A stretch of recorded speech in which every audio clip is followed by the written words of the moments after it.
Hi, I'm Darno at Whale and Recipes, and I'm doing an air fry Q&A here today because there's something that is often asked in comments, something that often may frustrate people, and I want to explain it to bring better understanding to the situation. But usually people are wondering, why do French door air fryer ovens have a gap in the door? Usually they say gap, they might feel, well, some air is coming out, feel that it's somehow messing up the heat distribution or what have you. And it really upsets a lot of people that their French door air fryer oven has a gap. Well, I can tell you that that gap is there by design. It's an intentional gap. And I want to explain to you why it's there and why it's not a problem. It's actually a feature, believe it or not. Now I have here a regular convection oven that has like the regular door, single door that just closes just like this. These are much easier to design than a French door model. Here you can just have it going right up against the unit, and you can just have like some sealant or what have you for it to go against the door, against the unit. It's much harder to make a French door. With the French doors, the doors have to come together, as you see here, and you have to make sure that you aren't going to break anything, make sure nothing's going to scratch, make sure nothing's going to hit. And so that's a much more difficult proposition. Also, usually these French door models have two doors that swing open and close by just opening and closing one. And also you have to make sure that these doors don't close too quickly when you're trying to close them, that they don't tap and close too easily and quickly while someone might be getting food out. There was like a recent recall on one because of that. So you've got to do a lot more effort in designing these, and so the gap is part of that.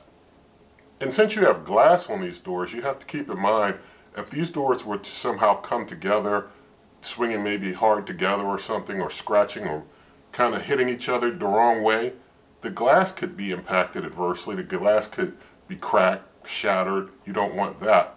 So you have to have that gap. You never know during shipping, during heating, you have heat expansion going on. You might have it even in a cold room for a while and things kind of shrink and grow. It's the nature of the materials. You can't avoid that. You have to have that gap there for that sake, to make sure that you don't have anything adversely impacting as far as these doors. And most manufacturers of French door air fryer ovens, they want the door to look really nice, so they just put like this one.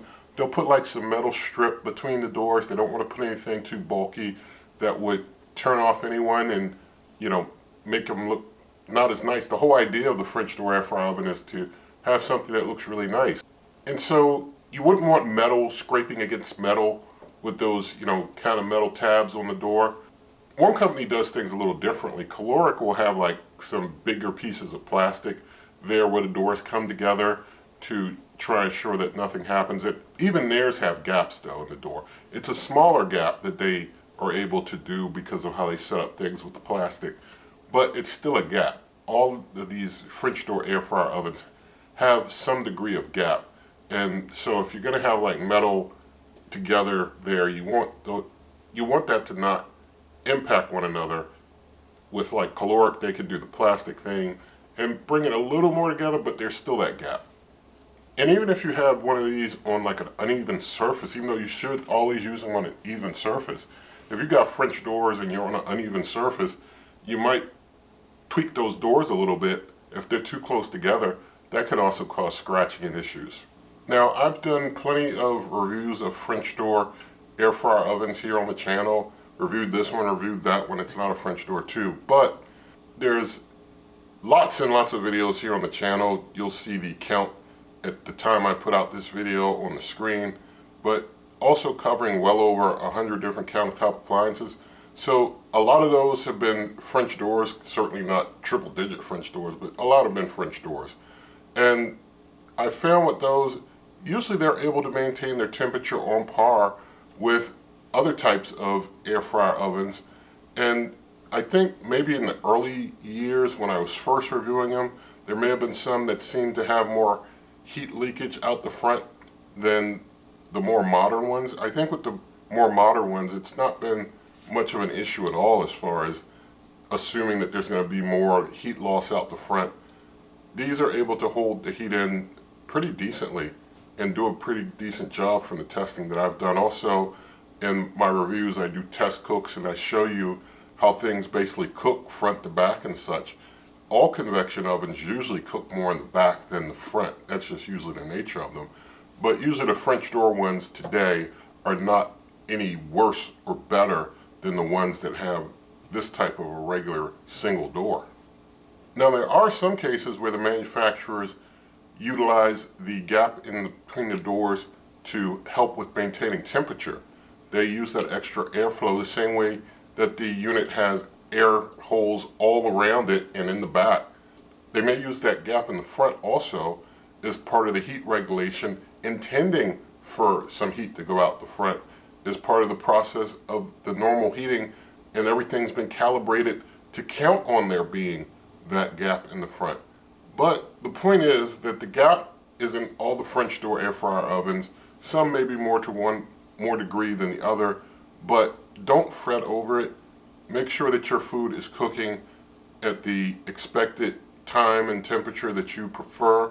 And if it's not, here on the channel, lots of things have been reviewed for you to check out to find something that you might better prefer. But if you're not a fan of a gap in the door just because, well, then maybe a French door is not for you. But if you're going to get a French door, you have a French door and you're wondering about this, I hope that it helps you to better understand it all. It's part of the design, it's necessity of the design if you're going to have French doors instead of the single open-closed door like this one here. And so I hope that you did enjoy this video, and there's lots of ways to help the channel. Nothing in these videos is sponsored, nothing given to me. And you can always use things like super thanks if you want to. Also, you can always check out my blog, superwaveovenrecipes.com. Again, that's superwaveovenrecipes.com. Also in the video description, lots of ways to help the channel, such as my cookbook, merch, memberships, donations, links to a lot of different shops that you know. There's also the shop icon. You can use the shop icon. If you do that here on the Wave Oven Recipes YouTube channel, that helps the channel as well. Also, there's Buy Me a Coffee link in the description box too. And also, there are ways to help this channel that cost you no money at all. There's the hype button. You can use that within 7 days of the release of the video on your mobile device. You can pull up this video, hit the hype button up to 3 times to help get this out to more people. Also, you can give this video a thumbs up. You can share this video with a friend, leave your comments, subscribe, hit that notification icon, and good eating.